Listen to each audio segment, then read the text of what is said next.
Kenapa sih harus ada nabi-nabi di dunia ini? Kenapa Tuhan nggak langsung aja install wahyunya ke diri kita masing-masing saat kita lahir? Kenapa harus lewat perantara nabi-nabi? Pertanyaan ini sering banget dianggap tabu. Padahal, kalau dibedah pakai logika, jawabannya ternyata sangat masuk akal. Alasan pertama, bayangkan Tuhan sebagai sumber energi tak terbatas, infinite power, tegangan super tinggi. Sementara manusia, kita ini makhluk terbatas, otak terbatas, jiwa terbatas. Ibaratnya, Tuhan itu reaktor nuklir, dan kita cuma lampu bohlam 5 watt. Sekarang bayangkan, arus dari reaktor nuklir langsung disambungkan ke bohlam tanpa adapter. Apa yang terjadi? Meledak, hangus, sistem gagal total.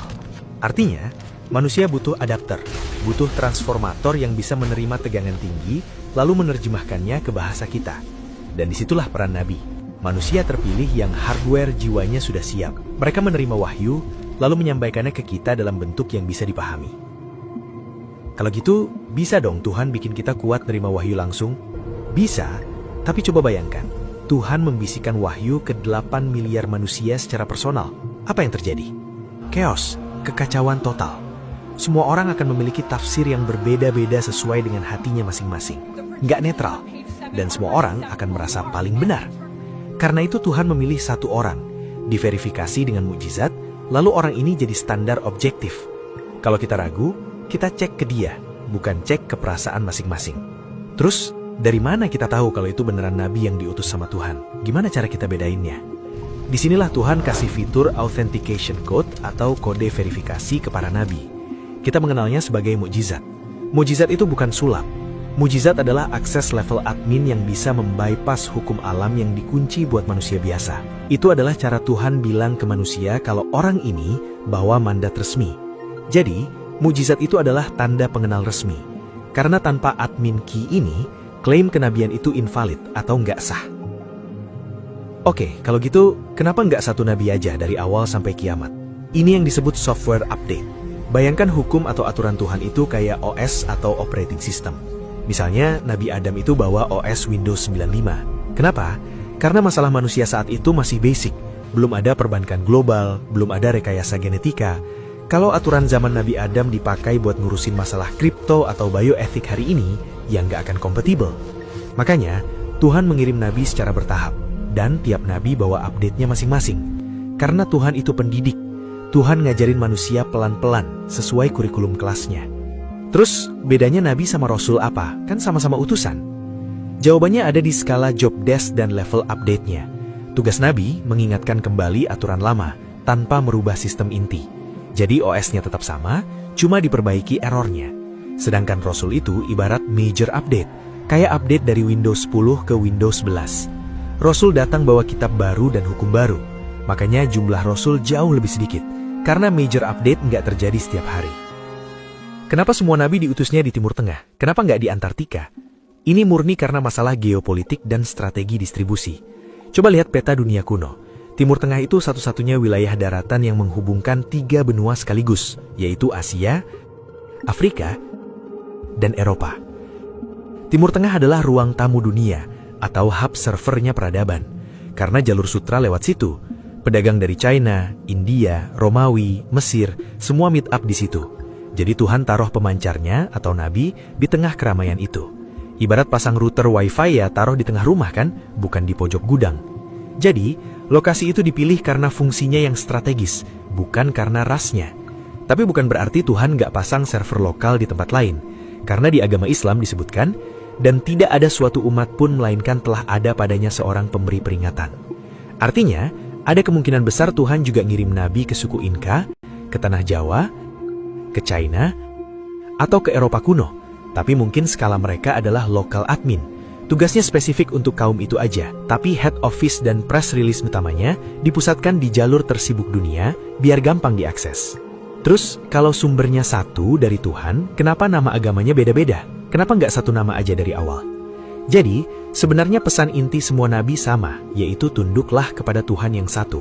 Dan yang terjadi adalah branding oleh para pengikutnya, bukan sebutan resmi dari Tuhan saat itu. Misalnya, sebutan agama Yahudi merujuk ke suku Yehuda, dan sebutan agama Kristen juga merujuk ke pengikut Yesus. Jadi itu nama para pengikutnya. Nah, di final update, Tuhan luruskan lagi.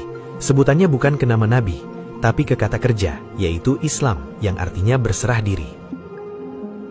Kalau emang sistemnya software update, terus kenapa update-nya berhenti di Nabi Muhammad? Padahal zaman makin gila. Jawabannya ada di konsep final release dan data integrity. Pertama, nabi-nabi terdahulu dikirim berulang karena ajaran nabi sebelumnya hilang atau terlupakan, jadi butuh di-restore ulang. Tapi di era nabi terakhir, wahyu yang turun bukan hanya ditulis, tapi juga dihafal secara masif.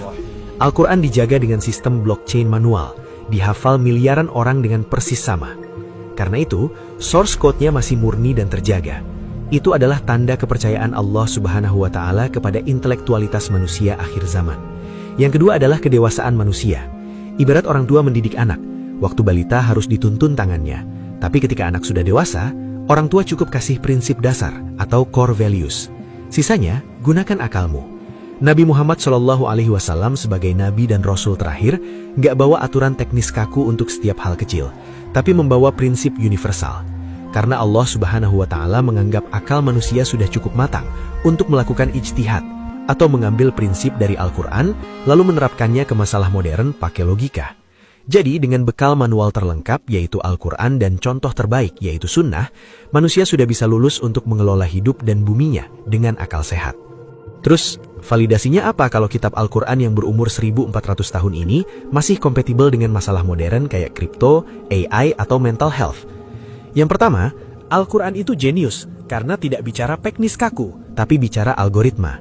Contoh, Al-Quran nggak ngomongin jangan main Bitcoin, tapi Al-Quran kasih rumus, jangan transaksi yang mengandung ketidakjelasan atau horor, demi masa depan yang lebih cerah, dan judi atau maisir. Rumus ini bisa dipasang atau di-apply ke sistem mulai dari barter unta zaman dulu sampai ke sistem blockchain hari ini. Yang kedua, teknologi boleh berubah dari pedang ke nuklir, tapi usernya, yaitu manusia, speknya nggak berubah. Manusia masih punya ego, hawa nafsu, keserakahan, dan kecemasan yang sama dengan orang zaman dulu. Al-Quran itu manual untuk menata jiwa manusia, bukan cuma menata alatnya. Selama manusianya masih punya hati, obatnya masih relevan. Yang ketiga, ada banyak ayat yang dulu dianggap kiasan ternyata baru terbuka kuncinya sekarang. Contohnya soal embriologi, expanding universe atau semesta mengembang, sampai garis edar matahari. Ini semacam hint yang membuktikan kalau penciptanya Allah udah tahu masa depan bakal kayak gimana. Jadi Al-Quran relevan bukan karena dia buku sains, tapi karena memuat peta navigasi yang fundamental.